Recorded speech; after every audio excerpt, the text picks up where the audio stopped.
Magbibigay ng pabuya ang Metropolitan Manila Development Authority o MMDA sa sinumang makapagbibigay impormasyon sa pagkakakilanlan ng isang rider na nagpakilalang tauhan nila at naglabas ng baril sa kanyang nakaalitang motorista. Para sa detalye ng report, narito si Louie Aliliana. Nakahandang magbigay ng pabuya ang Metropolitan Manila Development Authority o MMDA para sa makapagbibigay impormasyon ng motorcycle rider na nagpanggap bilang traffic enforcer at nagtangkang mangikil ng pera sa isang motorista.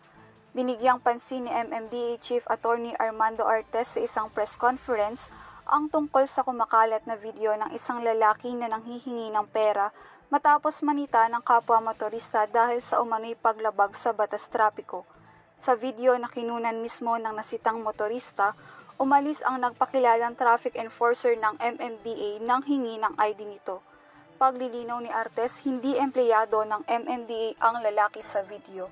Base sa kanilang pagbeberipika, nagpanggap lamang ang lalaki na tauhan ng MMDA upang mang-extort o mangikil ng pera sa ibang motorista.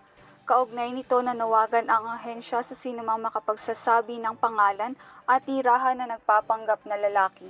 Giit ni Artes, handa silang magbigay ng pabuya na nagkakahalaga ng 10,000.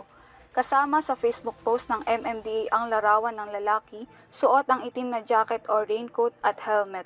Maaari namang dumulog sa kanilang tanggapan ang makapagtuturo sa impostor. Sa ngayon, habang patuloy na tinutukoy ang pagkakakilanlan ng suspect, nagsasampa na ng kaso ang MMDA laban sa peking empleyado.